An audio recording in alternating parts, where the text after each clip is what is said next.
The bullet missed Dr. Amara Okafor's head by 3 inches.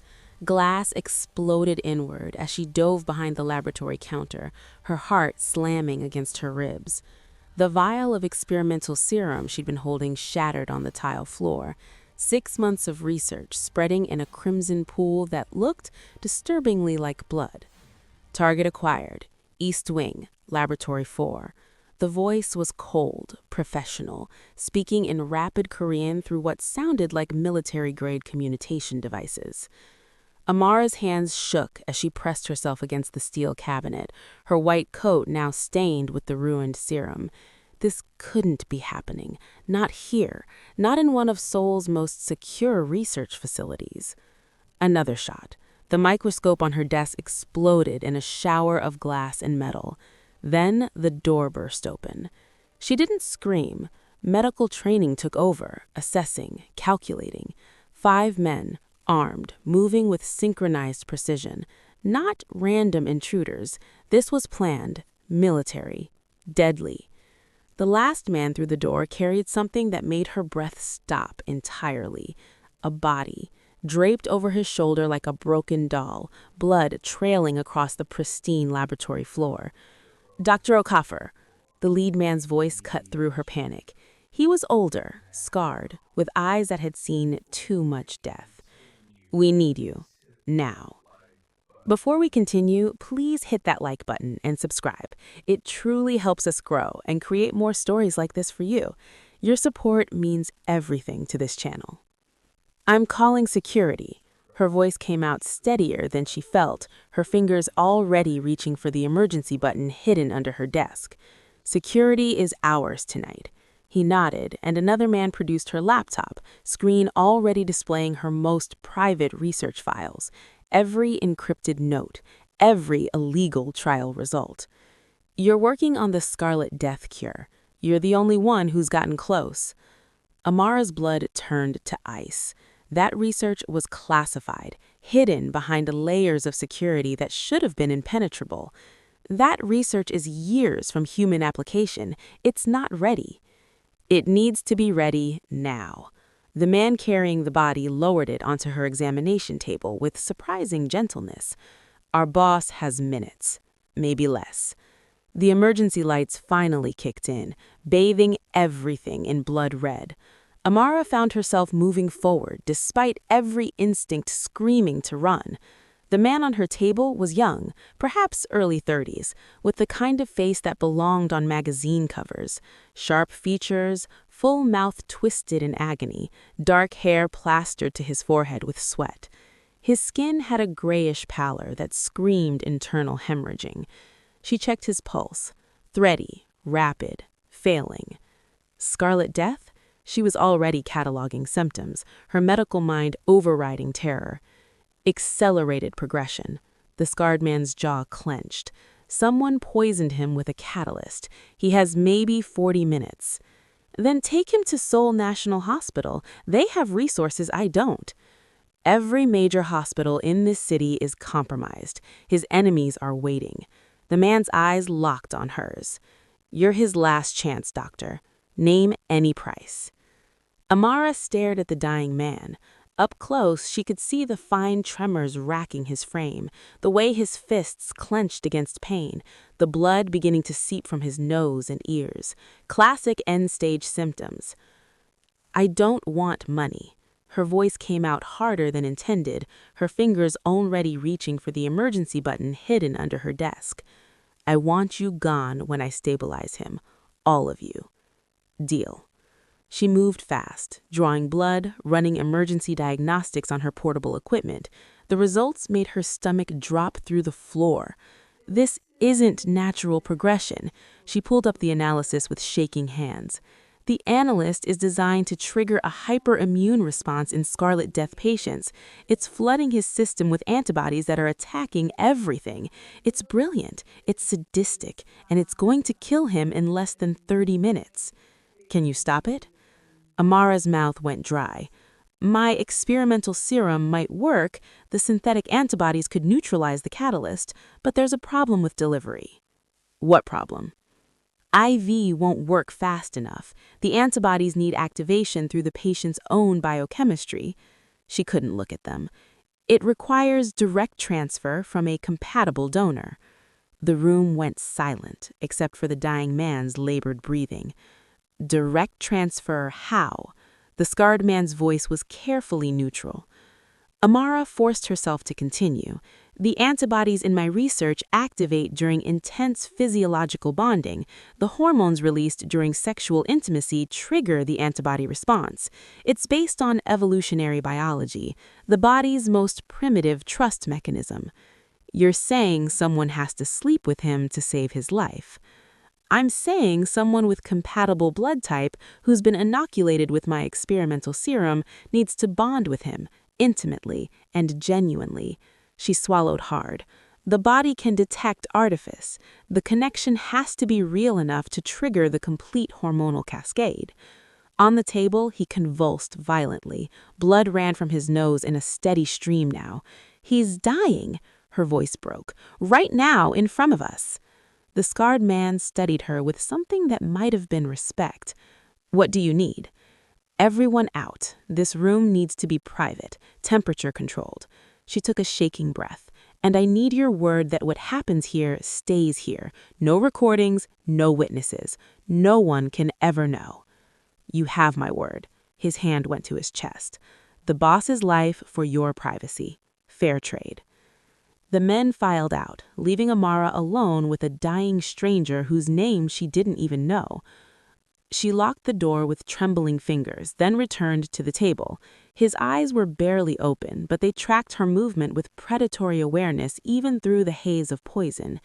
"Can you hear me?" she asked softly. A barely perceptible nod. "I'm going to save your life, but it requires something from both of us. Do you understand? Do you consent?" His hand moved, fingers catching hers. The grip was weak but deliberate. Another nod. "I'm a virgin." The confession tore out of her. "I was saving myself for something that mattered, for someone that mattered. But after tonight, you're going to owe me a debt. Do you understand that?" His eyes focused slightly. In their depths, she saw understanding, pain, and something that looked like regret. "I'm sorry." His voice was beautiful even while breaking, like gravel wrapped in silk. "God, I'm so sorry." Amara checked the locks one final time. Her hands wouldn't stop shaking. This was insane. This was medical necessity. This was the end of everything she'd planned for her life. She turned back to the stranger who was about to become something more. "My name's Amara," she whispered. "If we're doing this, you should at least know my name." "Amara," he said, like a prayer, like an apology. "Beautiful Amara. I'll remember. I swear I'll remember everything."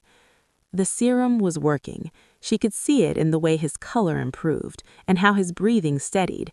But halfway through, his eyes cleared completely. The poison-induced haze lifted, and for the first time, he truly saw her.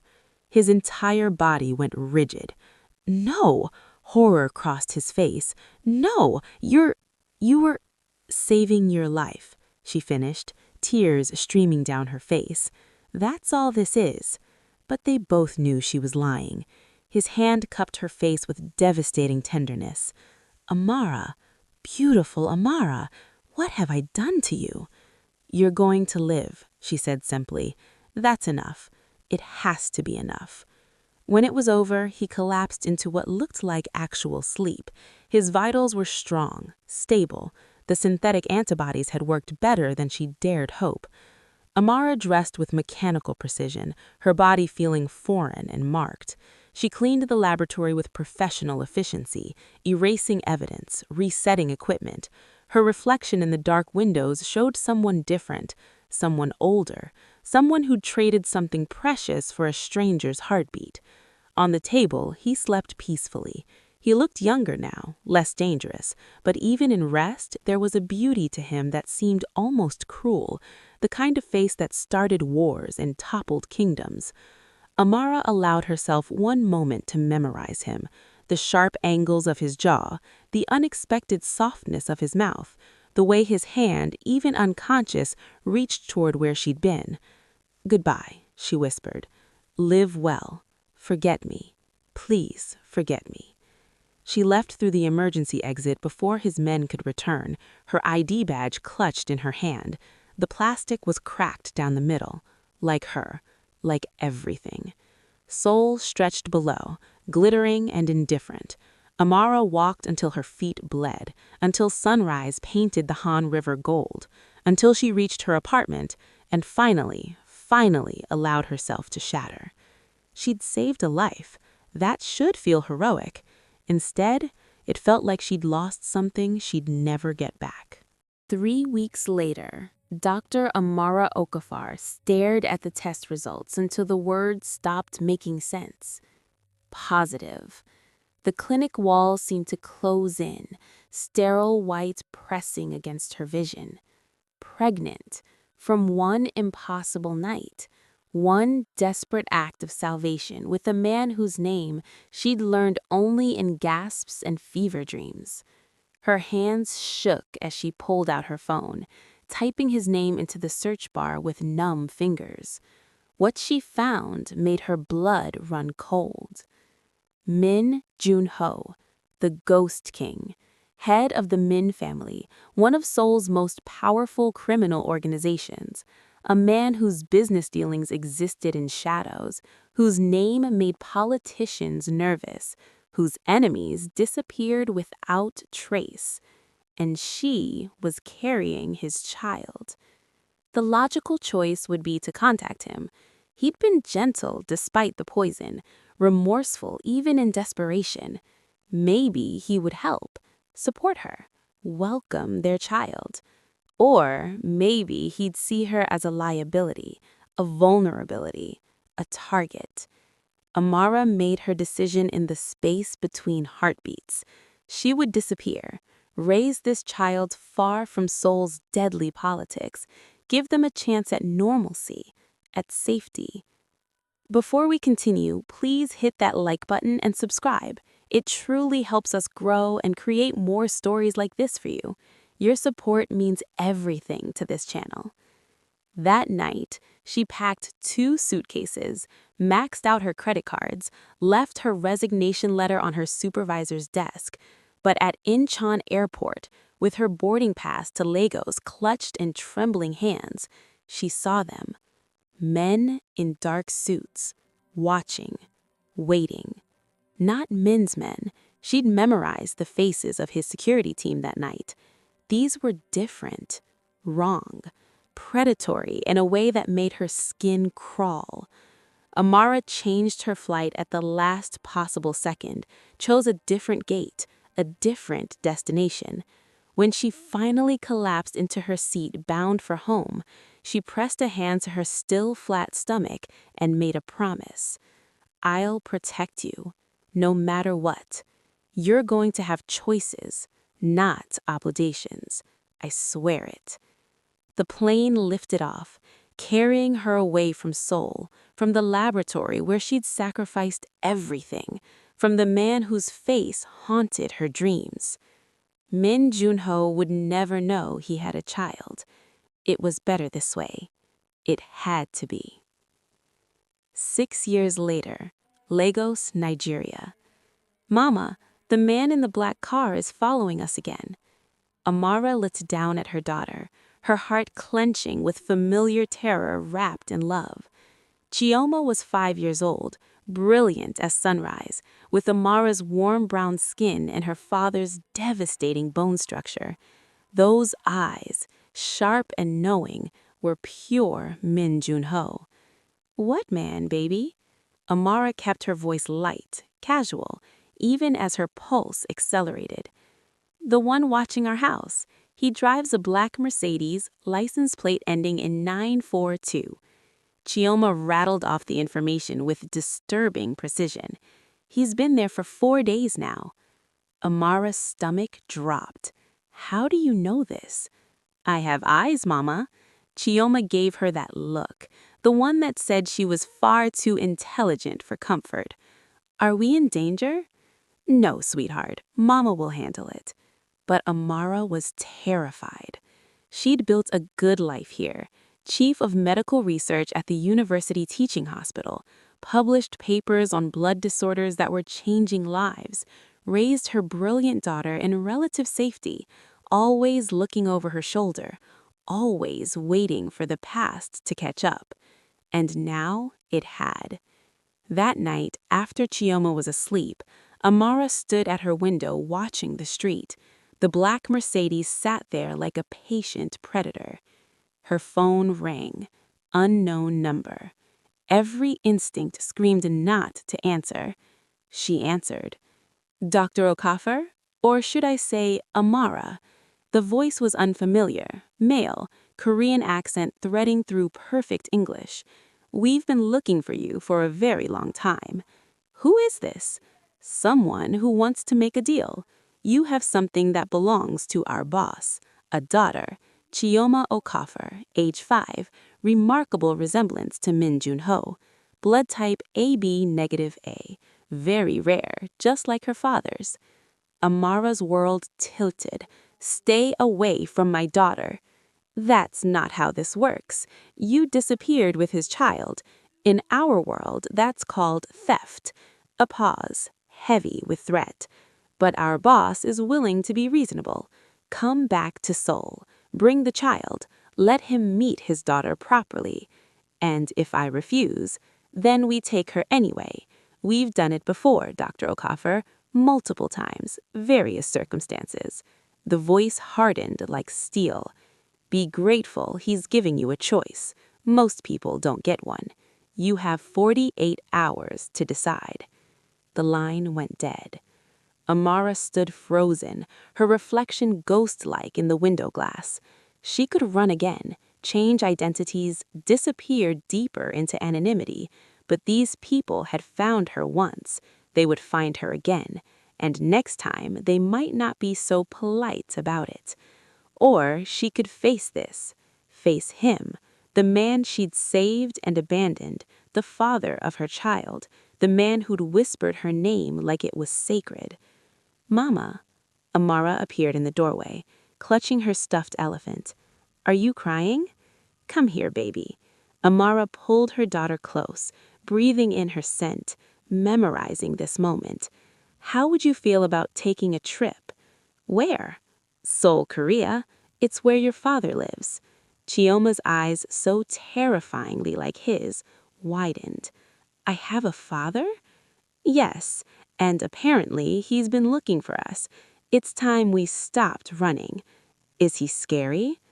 Amara thought about fever-bright eyes and desperate gentleness, about the kind of power that could turn cities inside out, searching for one woman. Yes, very scary, but he won't hurt you, I promise. Will he hurt you?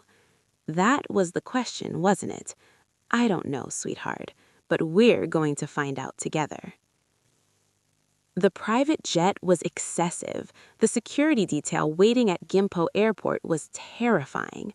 But what made Amara's breath stop was the man standing apart from all of them, absolutely still, watching our plane with laser focus.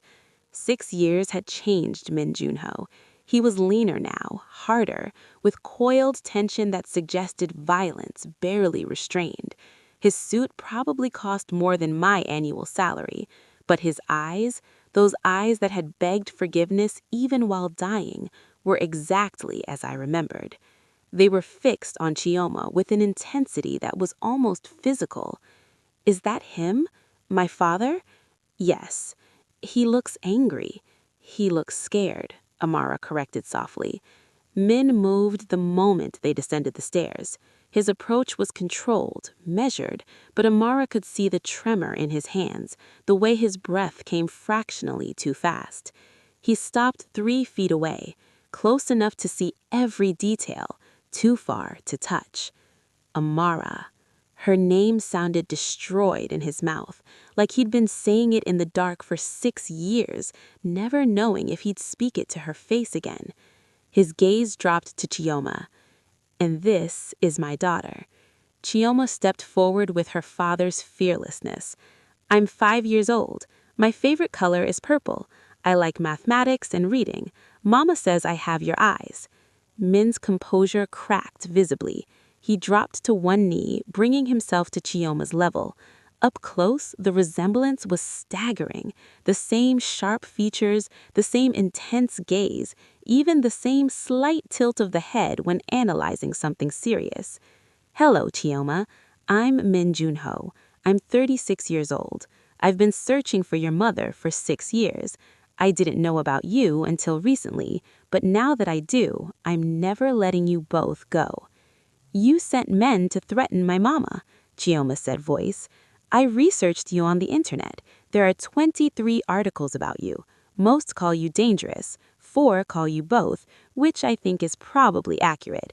Min actually smiled, the expression transforming his severe features into something almost boyish. "You're absolutely right. I do dangerous things to protect my people. And now you and your mother are my people. That means no one will ever hurt you. I promise." "Promises are easy. Actions matter more."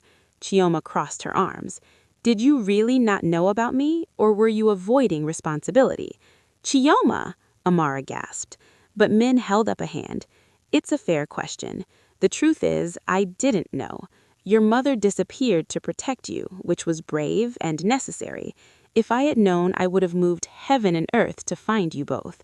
He paused. "That's my action. 6 years of searching for your mother, not knowing about you." The Min family compound wasn't just a home. It was a fortress wrapped in beauty. 20 acres of manicured gardens, security systems that probably cost millions, and a main house that belonged in architectural magazines. Amara hated how beautiful it was, hated how part of her wanted to belong here. "This is where you live?" Chioma pressed her face against the car window. "It's like a palace." "It's home," Min said quietly. "Your home now, if you want it." The car stopped before the main entrance. Staff materialized instantly, but Min dismissed them all with a single gesture. "I'll show them myself." He led them through halls that smelled of money and legacy. Priceless art hung casually on walls. Every surface gleamed. But what struck Amara was the emptiness, like a museum, not a home where people lived and laughed and loved. "You live here alone?" she asked. "Since my father died, yes. The staff maintains everything, but I prefer—" He trailed off, not finishing the thought. He opened a door to reveal a suite that made Amara's entire Lagos apartment look like a closet. Floor-to-ceiling windows overlooked gardens that seemed to stretch forever. A massive bed sat center stage, pristine white linens looking barely used. Before we continue, please hit that like button and subscribe. It truly helps us grow and create more stories like this for you. Your support means everything to this channel. "Guest wing," Min said. 3 bedrooms, 2 bathrooms, private sitting area. Chioma can choose whichever room she wants. "Where's your room?" Chioma asked with a child's directness. "East wing, far enough to give you privacy." The message was clear. He wouldn't crowd them, wouldn't force proximity. While Chioma explored with fearless curiosity, Amara stood in the doorway, hyper-aware of Min's presence beside her. "This is too much," she said quietly. "This is the minimum." He still wouldn't look at her. "I saved your life, Amara. You gave me a daughter I didn't know existed. I could give you 10 estates and it wouldn't be enough." "I don't want estates. I want—" What did she want? Safety for Chioma, her research, freedom from 6 years of constant fear. "I want normal." "Normal doesn't exist in my world." He finally turned to face her. "But I can give you safe, protected, valued. I can give you a life where you don't look over your shoulder anymore, where Chioma can be a child without fear." "In exchange for what?" "Nothing." His eyes held hers. "You already paid your debt 6 years ago. Now I'm paying mine." Before Amara could respond, an older woman appeared. She was elegant, 50s maybe, with bearing that suggested decades of authority. Sir, the council is requesting your presence. The Yoon situation has escalated dramatically. When? Min's expression hardened into something dangerous. Immediately. They're threatening retaliation within the hour. He looked at Amara with visible reluctance. I have to handle this. Mrs. Han will help you get settled. There's a panic button in every room. Press it and my security team responds in seconds. Don't leave the compound without guards, please. We're prisoners then. You're protected. There's a difference. He crouched Chioma's level. I have to work, but I'll be back for dinner. Is that okay? Chioma studied him with unnerving intensity. Will you tell me about Korea? Mama never talks about it. Something soft crossed Min's face. I'll tell you anything you want to know. Even the scary parts? Especially those. He stood, his gaze finding Amara's one more time. Lock the doors. Trust no one except Mrs. Han and my head of security, Kang. I'll return in 3 hours, I promise. He left like a storm passing, suddenly, leaving unsettled air behind. Mrs. Han smiled warmly. Dr. Okafor, welcome. I've prepared food. You must be exhausted from your journey. Over tea and Korean dishes that Chioma devoured enthusiastically, Amara learned about the man she'd run from. Mr. Min has been searching for you since that night, Mrs. Han said carefully. He hired investigators worldwide, contacted hospitals on every continent, offered substantial rewards for information. Some of us worried he'd lose himself to it. He didn't know about Chioma. He knew something precious was missing. When he woke in that laboratory and found you gone, Mrs. Han's expression grew distant. I've worked for the Min family for 30 years. I've never seen him like that. Desperate, broken, determined. Amara's hands tightened around her teacup. He's a criminal, a dangerous man. He's a protector of his people. There's a difference, Dr. Okafor. Mrs. Han met her eyes. The Min family controls territory, yes, but they also fund hospitals, schools, shelters for abused women. Mr. Min's father was brutal, ruled through fear and violence, but Junho is different. He inherited an empire built on blood and has spent 10 years trying to wash it clean. That doesn't change what he is. No, Mrs. Han agreed, but it might change what he could become with the right influence. The implication hung between them like a challenge. Later, while Chioma napped, Mrs. Han guided Amara through the compound. The security was impressive. Cameras everywhere, guards at every entrance, technology that looked military grade. But there was also a playground, newly built and obviously unused, a library filled with books in multiple languages, and a medical wing with equipment that made Amara's breath catch. He built this for you, Mrs. Han said quietly, gesturing to the pristine laboratory. 6 months ago, said if he ever found you, you'd need a place to continue your work. Amara stared at the specialized equipment, the comfortable office with garden views, the research space that was better than anything she'd had access to in Lagos. He built this not knowing if I'd come back. Hope is a powerful thing, Doctor. Time flew. Time had a different rhythm here, and before Amara knew it, the day-comforting shadows lengthened into night. Men returned exactly 3 hours later, looking exhausted. His tie was loosened, his normally perfect hair mussed, but when he entered the dining room where Amara and Chioma were attempting to use chopsticks with varying success, his expression softened completely. "How was your day?" he asked Chioma. "Educational. Mrs. Han showed us everything. Your house has 19 bathrooms. That's excessive." Chioma pointed her chopsticks at him. "But the library is excellent. Can I use the books?" "They're yours. Everything here is yours." "Can Mama use the laboratory?" Min's gaze shifted to Amara. It was built for her. Amara felt something crack in her chest. "You built a laboratory for me." "I built everything for you." His voice roughened, hoping, always hoping. Dinner conversation was surprisingly normal after that. Chioma asked endless questions about Korea, about the compound, about Min's life. He answered with patient honesty, though Amara noticed he carefully edited the dangerous parts. But when Chioma was finally asleep, exhausted from travel and excitement, the careful civility crumbled. "What was the Yoon situation?" Amara asked. They stood in the hallway outside Chioma's room, speaking in whispers. Min's jaw tightened. "They know you're here.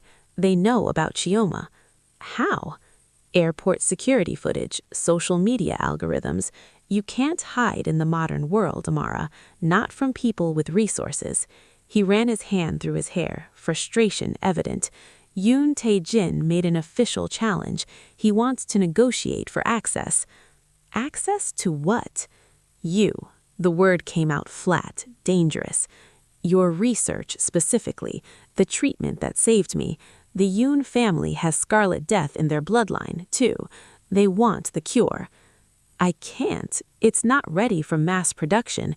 The delivery method is too intimate, too specific." "I know."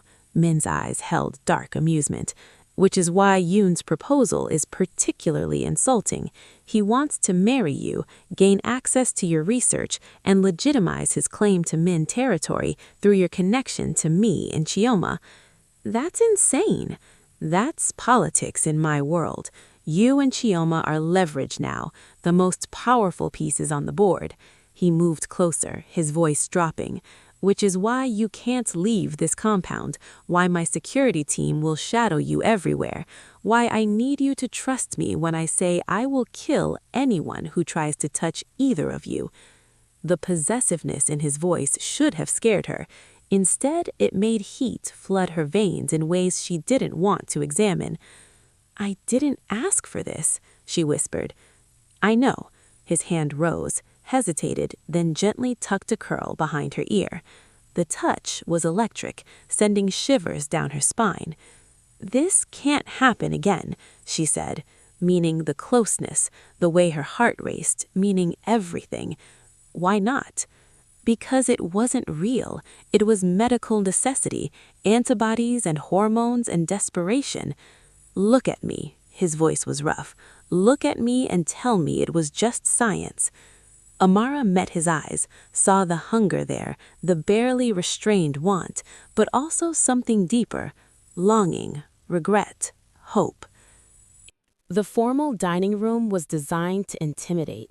Long table, too many chairs, art that probably cost fortunes. Amara sat beside Min, acutely aware of his security team positioned around the room like lethal sculptures. Yoon Tae-jin entered with the confidence of inherited power. He was handsome in a conventional way, perfectly groomed, expensive suit, practiced smile. But his eyes were cold, calculating, assessing her like property. "Mr. Min, and you must be the famous Dr. Okafor." He didn't offer a hand. "Thank you for agreeing to this meeting." "I didn't agree to anything," Amara said evenly. "I'm simply observing." "Fair enough." Yoon sat across from them, his own security team mirroring Min's positioning. "I'll be direct. My younger brother has scarlet death, advanced stage. He has maybe 8 months. Your research could save him." "My research is incomplete, not safe for widespread human trials." "Yet it saved Mr. Min." Amara felt Min tense beside her. That was an emergency situation with unique circumstances that can't be replicated. "I'm willing to pay substantially for access to those circumstances." Yoon's smile didn't reach his eyes. "Name your price, doctor. Money, resources, protection, political influence?" "I'm not for sale." "Everything is for sale. The question is whether the buyer is offering the right currency." Yoon leaned forward. "Marry me. Combine our families. Your research gets the funding and protection of 2 major organizations. Your daughter grows up with the security only true power can provide." "My daughter has a father."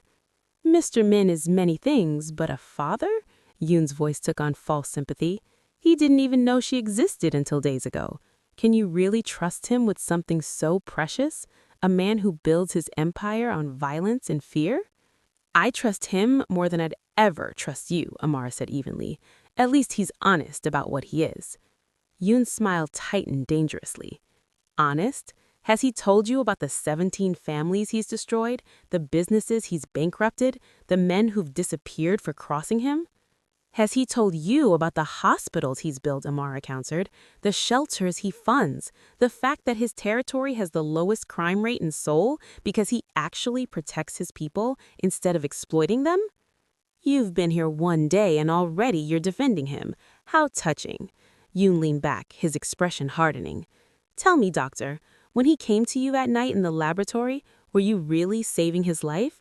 Or were you seduced by power, by the idea of belonging to someone untouchable? Min's hand moved under the table, finding Amara's. The touch was grounding, possessive. His fingers trembled slightly, the only sign of his barely contained rage. This conversation is over. Dr. Okafor isn't interested. Let her speak for herself, unless you're afraid of what she might say. Mr. Yoon, Amara said cheerfully, her voice steady despite her racing heart. I understand your brother is dying. That's terrible, and I'm genuinely sorry, but I can't give you what you want. The treatment requires... She felt heat flood her face. Specific physiological conditions that can't be replicated commercially or casually. You mean it requires sex? The room went silent. Even the security guards seemed to stop breathing. Biological bonding, Amara corrected, forcing herself to maintain composure. The antibodies activate during intimate physical contact between compatible donors. It's not something I can bottle or reproduce in a laboratory setting. It's not transferable. But you could treat my brother directly. No. Why not? You treated Mr. Min. That was different. How? Because I was a virgin. Because it was my first time. Because something in that desperate intimacy created a bond I can't replicate or explain. Amara didn't say any of that. Because I choose not to. Yoon's expression hardened into something ugly. Then your research is worthless. A miracle cure that only works once for one man? What's the point, doctor? What's the point of your genius if it saves one life while hundreds suffer? The point is I saved a life. That's enough for me. Is it? Yoon stood abruptly. Think about that, doctor. Think about the hundreds who will suffer because you're too precious about your virginity, too attached to your one-time savior complex. Think about the children who will lose parents, the families that'll be destroyed, all because you won't. Min was out of his chair before Yoon could finish. His hand wrapped around Yoon's throat, slamming him against the wall with controlled violence. Apologize. Now. Sir. Kang, Min's head of security, moved forward. Stay back. Min's voice was deadly quiet, his eyes never leaving Yoon's reddening face. She saved my life without asking for anything in return. She sacrificed something precious, something irreplaceable. You don't get to diminish that sacrifice because you want what she gave me. Apologize, or I'll kill you right here and start a war I'm more than prepared to finish. I apologize, Yoon gasped, his face turning purple. I spoke out of turn. Min released him with visible reluctance. Get out of my home. Don't return. And if you or anyone connected to you comes near Dr. Okafor or my daughter again, I'll consider it a declaration of war. Yoon straightened his suit, his eyes promising retribution. This isn't over, Min. Scarlet Death is killing people daily. Your miracle cure is sitting idle while families suffer. Eventually, someone will force the issue. Someone always does. He left with his security team, the threat hanging in the air like poisonous smoke. Amara stood on shaking legs. He's right. He's not. He is. She turned to face Nin. My research could help people, but the delivery method is impossible unless... An idea sparked, sudden and brilliant.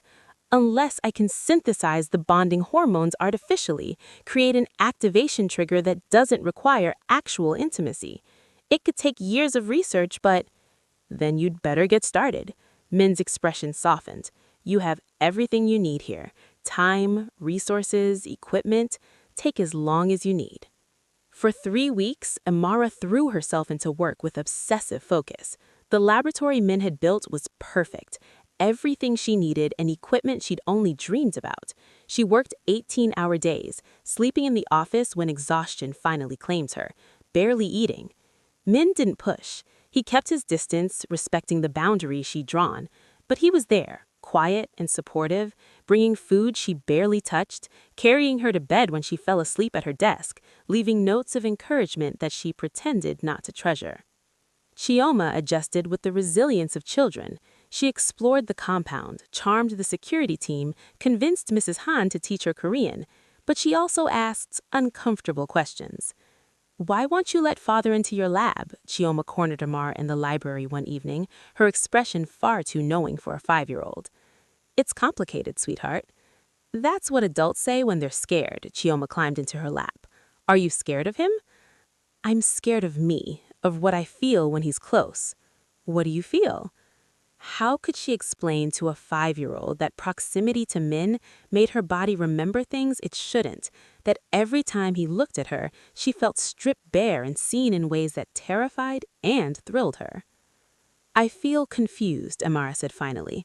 "Your father and I didn't meet in normal ways. We don't have a normal relationship." "Normal is overrated. Mrs. Han says father has been sad for 6 years, since the night you met him."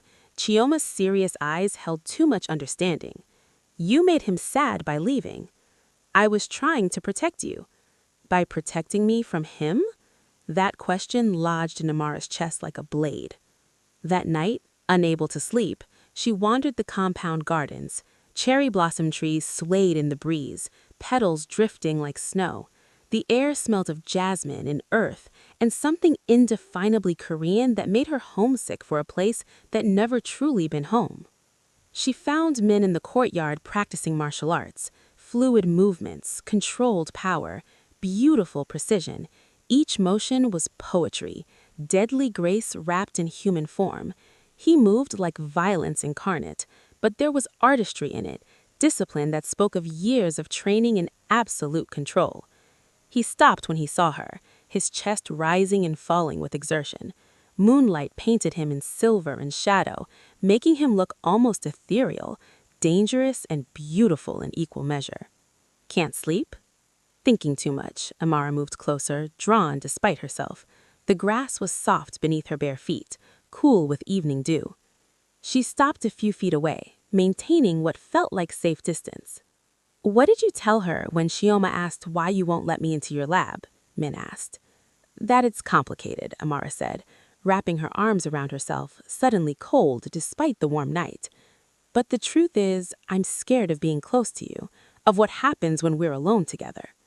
"I won't hurt you," his voice was gentle, that dangerous edge softened by something that sounded like pain. "I know, that's not what I'm afraid of." She looked up at the stars, anywhere but his two knowing eyes.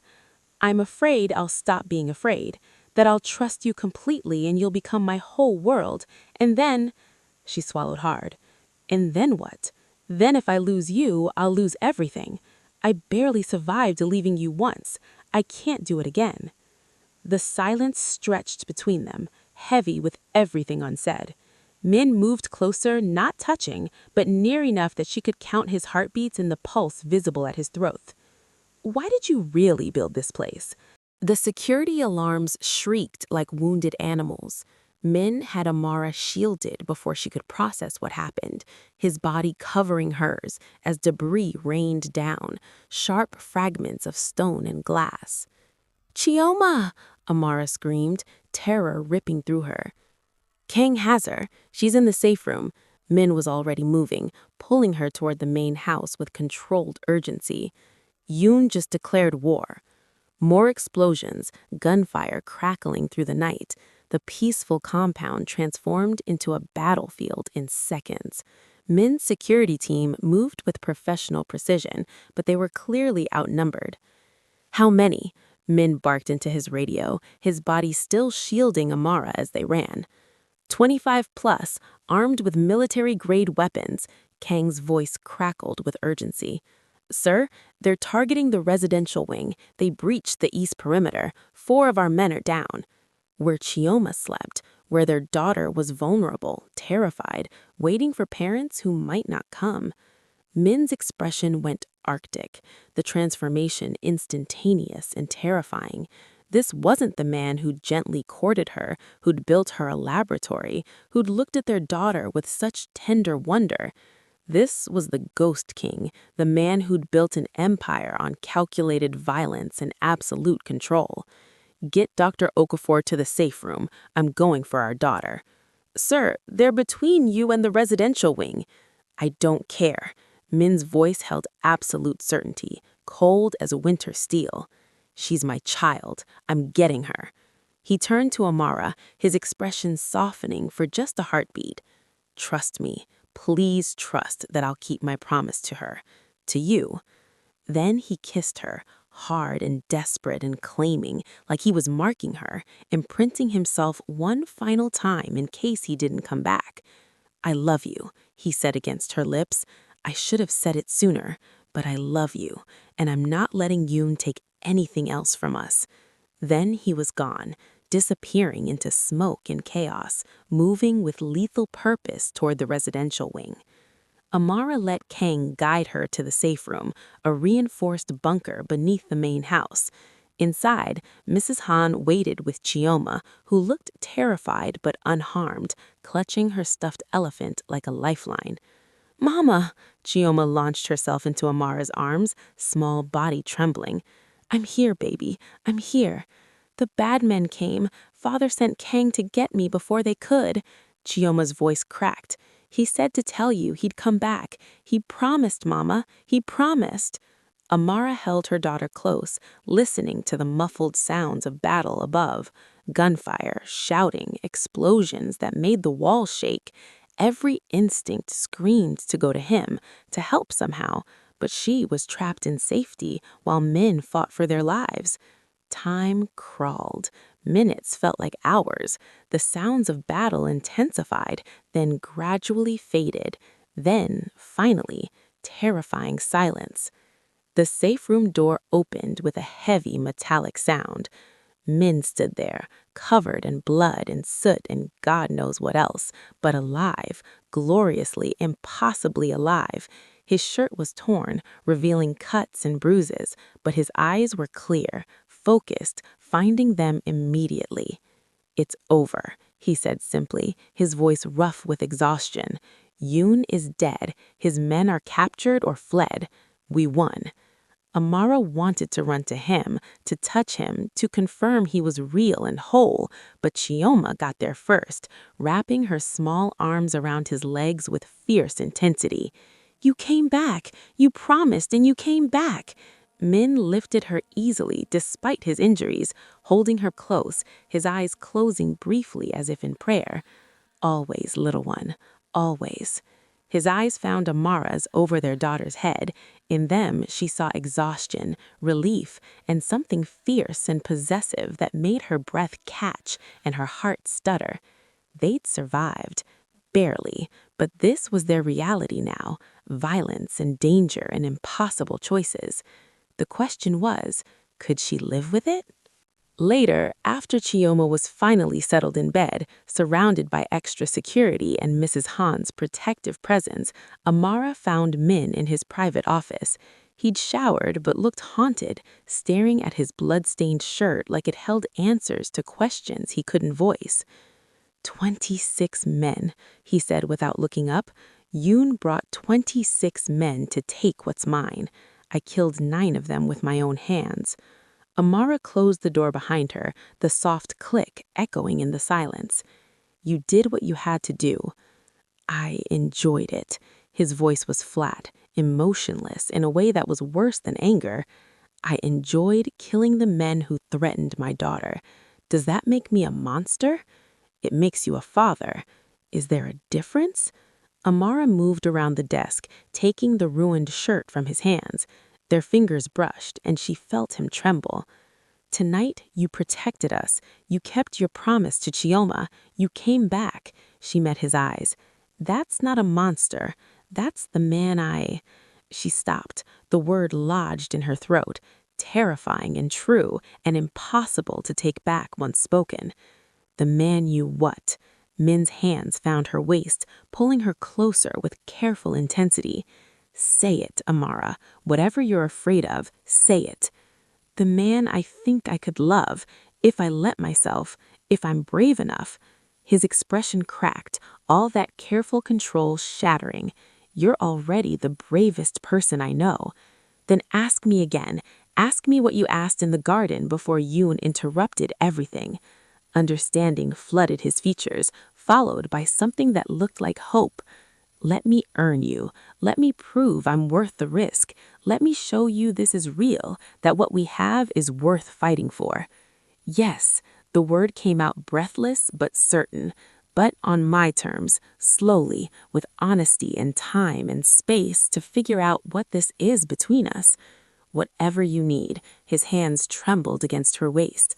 I'll give you anything.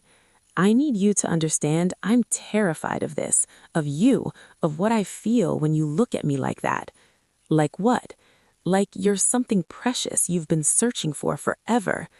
Min's thumb traced her cheekbone with devastating gentleness. That's because you are. 6 years of searching, Amara. 6 years of hoping, and you're here, real, mine if you'll let me earn that claim.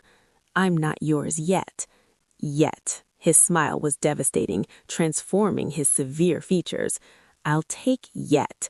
I'll take whatever you're willing to give and spend every day proving I deserve more. Amara kissed him, not desperate like the laboratory, not necessary like survival, just want, pure, terrifying want that she'd been denying herself for 6 years. He responded with careful intensity, his hands mapping her with reverent attention, like he was memorizing every curve, every response.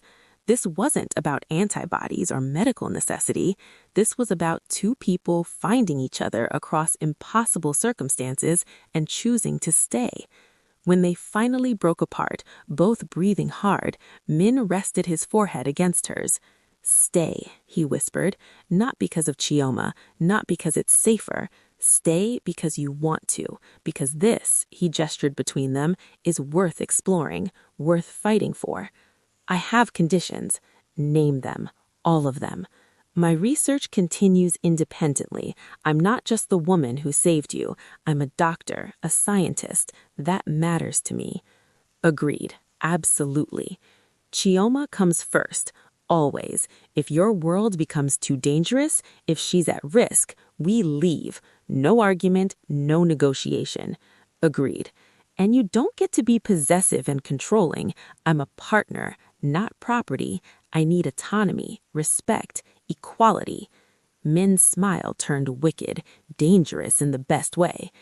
I can agree to most of that, but Amara, I will always be possessive where you're concerned. You saved me. You gave me life and a daughter and a reason to be better than the monster I was becoming. I'm never letting you go again. That's non-negotiable. His expression softened. I'll give you space, freedom, respect, but you're mine now in every way that matters, and I'm yours, completely, irrevocably. Amara should argue, should establish firmer boundaries, but the way he looked at her, like he was her salvation and her damnation, made her want things she'd denied herself for 6 years. Fine, she whispered, but I'm keeping my own room for now. We're taking this slowly as you need. And you're going to court me properly, dates, conversations, getting to know each other outside of crisis and medical emergencies and life or death situations. I'll court you so thoroughly you'll forget any other man exists. There haven't been other men. Min got very still, his entire body tensing. What? Amara felt heat flood her face. After that night, I couldn't. Every time I tried, I'd remember. She stopped, swallowing hard. It was always you, only you. Something fierce and possessive crossed his features, making him look almost feral. Amara, are you telling me that in 6 years I'm the only man who's touched you? Yes, she met his gaze steadily. I gave you my first time in a laboratory while saving your life. 6 months later, the wedding was intimate, deliberate, a celebration rather than a spectacle. Amara had insisted on small. Min had agreed to anything she wanted. The garden at the Min compound had been transformed. Cherry blossom trees in full bloom created natural archways. White chairs arranged in curved rows faced a simple altar decorated with flowers that told a story. White roses and cherry blossoms for Korea, birds of paradise and hibiscus for Nigeria.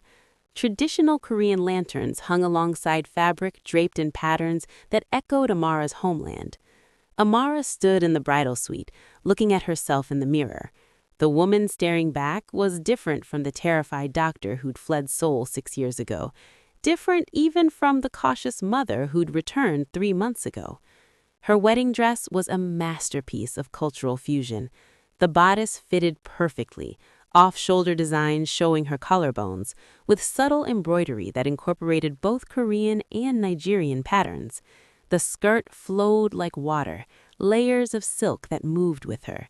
Small white flowers were woven through her hair, which fell in elegant curls around her shoulders. "You look like a queen," Mrs. Hand said softly, adjusting the flowers one final time. Her eyes were suspiciously bright. "He's not going to be able to breathe when he sees you." "I'm terrified," Amara admitted, her hands trembling slightly. "Not of him, not of this, just of how much I want it, how much it means." "That's how you know it's real." Mrs. Hand squeezed her shoulders gently. "Love should terrify us a little. It means we have something precious to lose, something worth protecting." A knock on the door. Chioma burst in, looking absolutely beautiful in her flower girl dress, a perfect blend of hanbok-inspired bodice and flowing skirt with African fabric accents. Her hair was braided elaborately with white flowers woven through. "Mama, you look like a princess." She stopped, eyes wide. Then, more seriously, "Father is very nervous. Kang says he's checked his appearance 17 times. That's excessive behavior indicating anxiety." Amara laughed, tears threatening her carefully applied makeup. "Is he okay?" "He keeps saying your name like he's practicing." Chioma tilted her head. "It's actually very sweet. He also cried when he thought no one was looking, but I saw. Happy tears, I think." "Definitely happy tears," Mrs. Hand confirmed. "Are you ready, Mama?" Chioma held out her small hand. "It's time. Everyone's waiting." Amara took a deep breath, took her daughter's hand, and stepped into her future. The music started. Traditional Korean instruments blended with Nigerian drums, creating something entirely new and entirely theirs. Amara walked down the garden path, Chioma scattering petals before her with serious concentration. The guests, a small gathering of people who mattered, turned to watch, but Amara only saw him. Min Junho stood at the altar in traditional Korean groom hanbok, luxurious deep blue silk with gold embroidery that caught the light.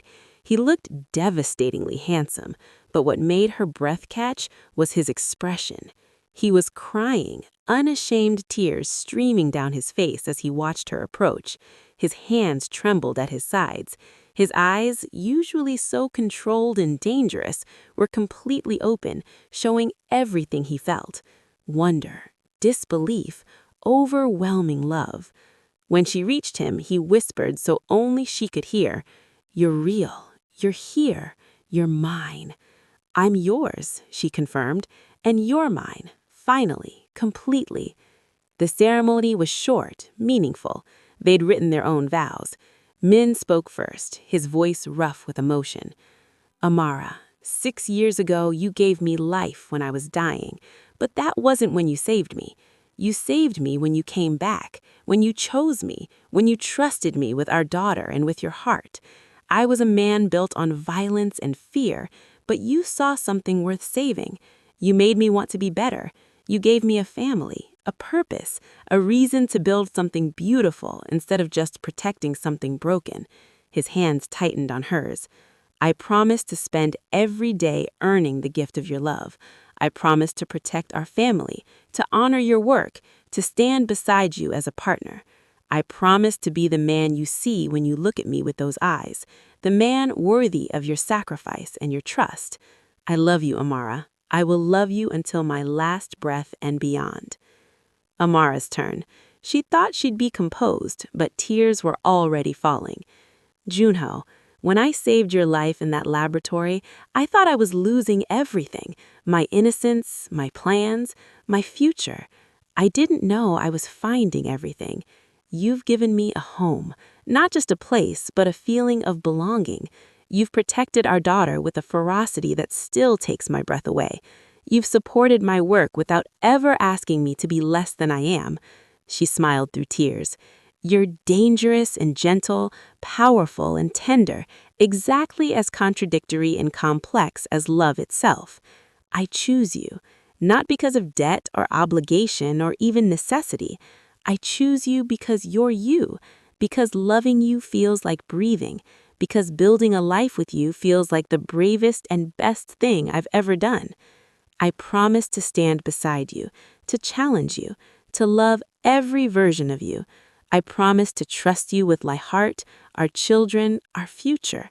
I love you, Junho, completely, forever.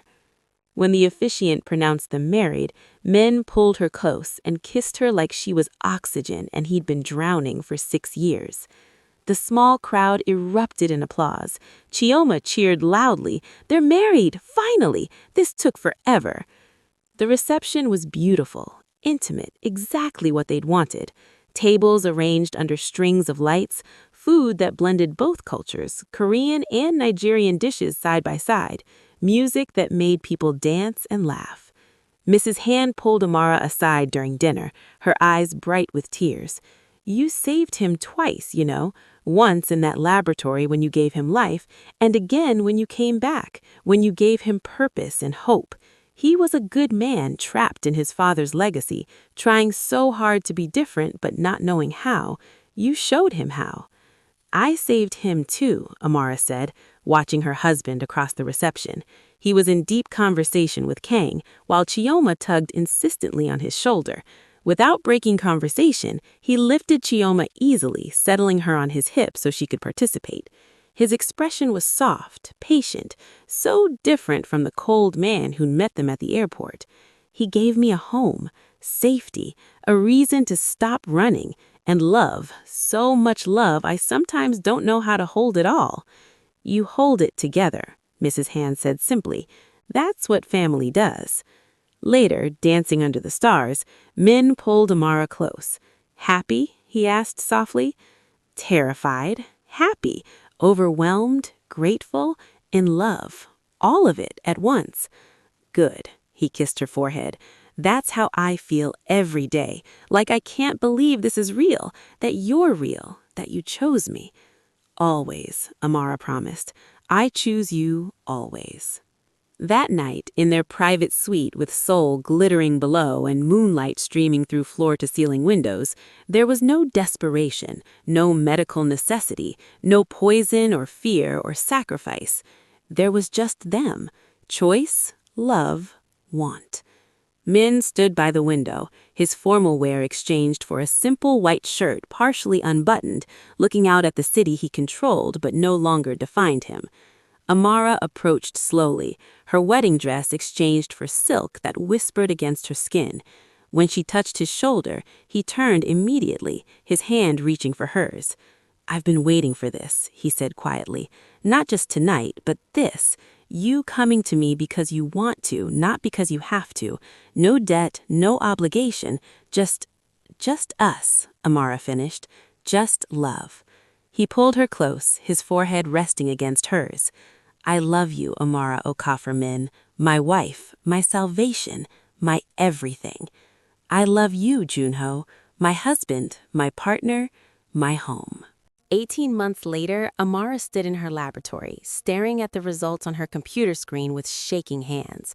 Success!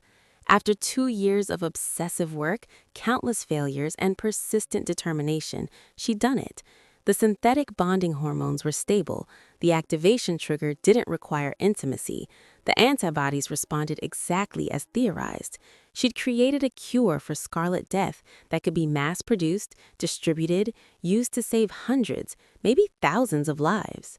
Dr. Min, her research assistant, a brilliant young Korean woman named Jiwon, approached cautiously. Are those the results? We did it! Amara's voice broke. It works. The synthetic activation is stable. We can produce this commercially. The laboratory erupted in celebration. Her team, carefully assembled over the past year, with Min's resources and her expertise, cheered and hugged and cried. Amara stepped away from the chaos, pulling out her phone. Min answered on the first ring. "Are you okay? Is Day okay?" His voice was immediately alert, protective. "We're fine. Better than fine." She couldn't stop smiling. "Junho, it worked. The research, the synthesis, everything. We have a cure, a real reproducible cure." Silence. Then his voice thick with emotion. "Amara, that's incredible. You're incredible. I'm coming home right now. Bring Day. I want to hold him. I want to hold both of you. 5 minutes. I love you. I love you too." When Min arrived, carrying their 4-month-old son, Amara launched herself at them both. Day, startled by the sudden movement, made a small sound of protest before settling against his father's chest. "You did it," Min said, wrapping his free arm around her. "You found a way to save people without sacrificing yourself. I'm so proud of you." "We did it," Amara corrected. "None of this would exist without your support, your resources, your belief in me." "No." He kissed her firmly. "This is yours. Your brilliance, your determination, your hearts that couldn't stand the thought of people suffering when you might be able to help. This is all you, Dr. Min. All you." That evening, they announced the breakthrough. Within days, 3 major hospitals agreed to begin trials. Within weeks, the first patients were being treated successfully. Within months, Amara's cure was saving lives across Korea and beginning to reach internationally. The original treatment, the one that had brought them together, remained unique, a one-time miracle born from desperation and something neither could fully explain. But now, others didn't need miracles. They had science. They had hope.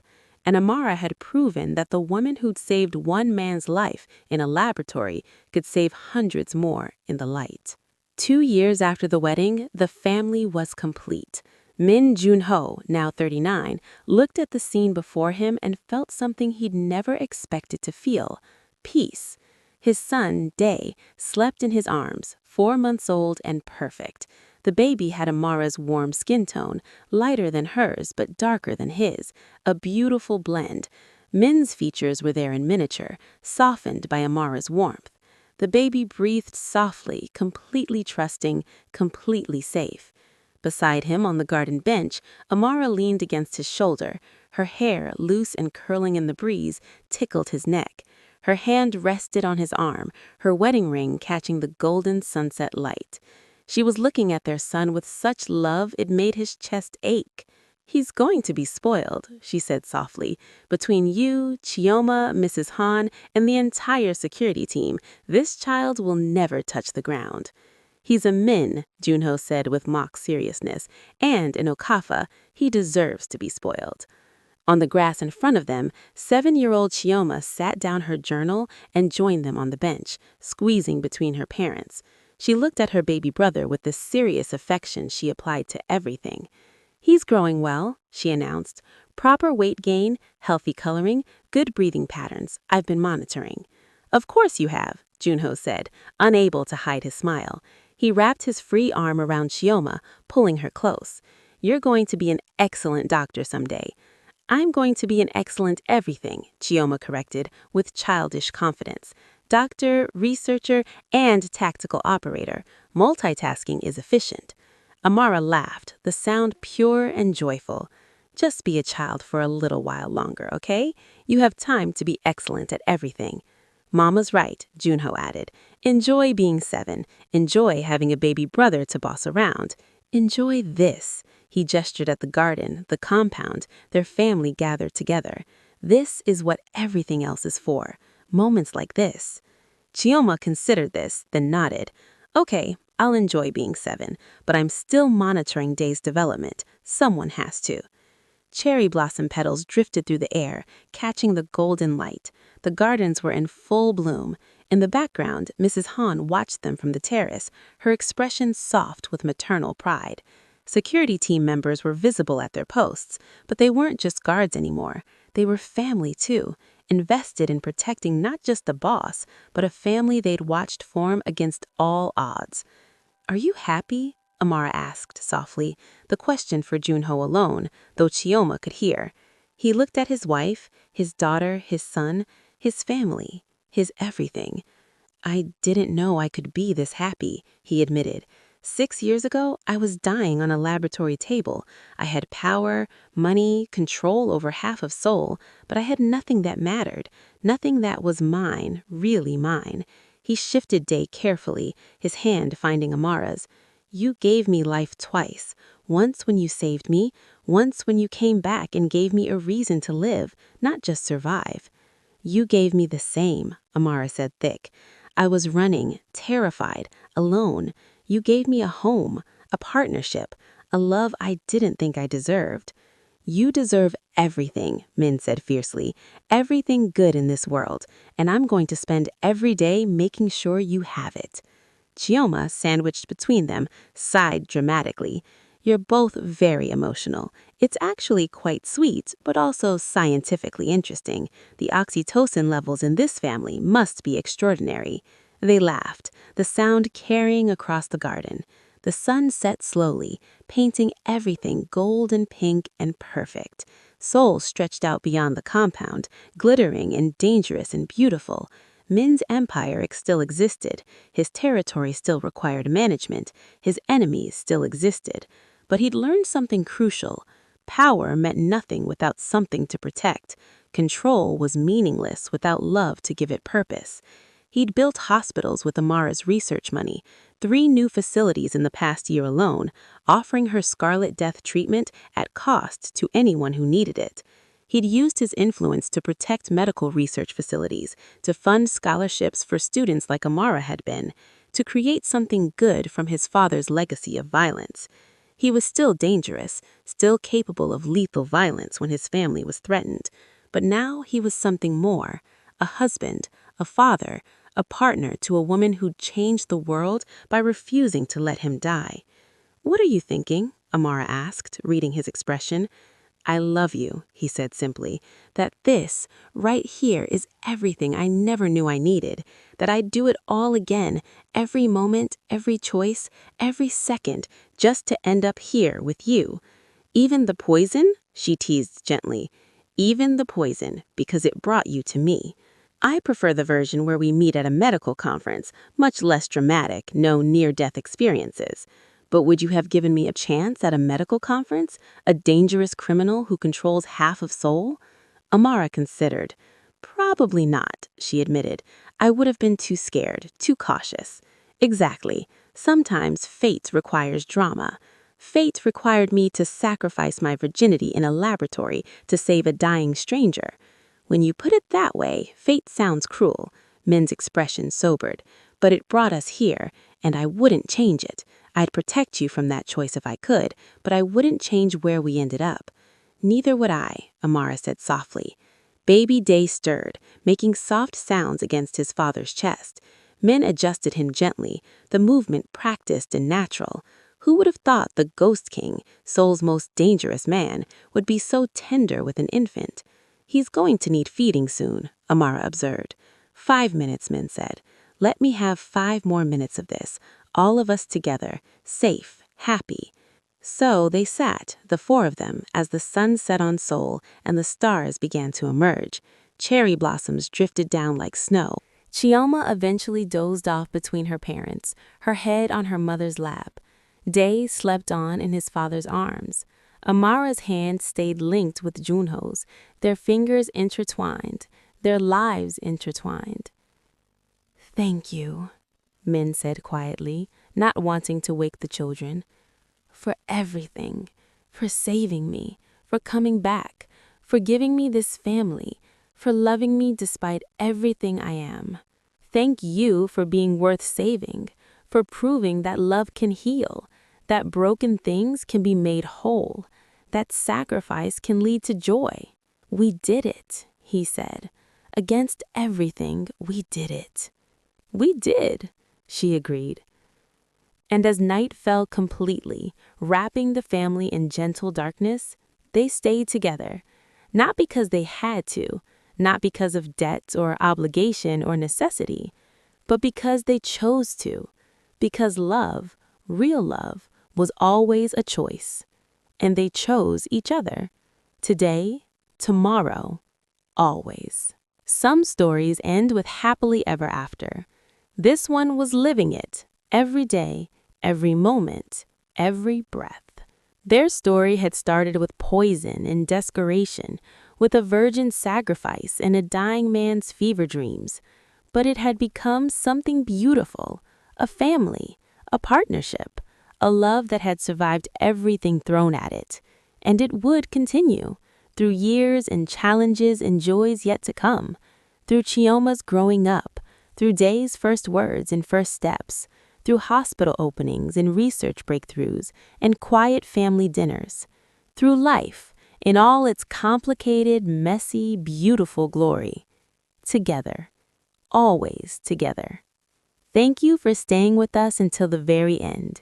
You are absolutely incredible.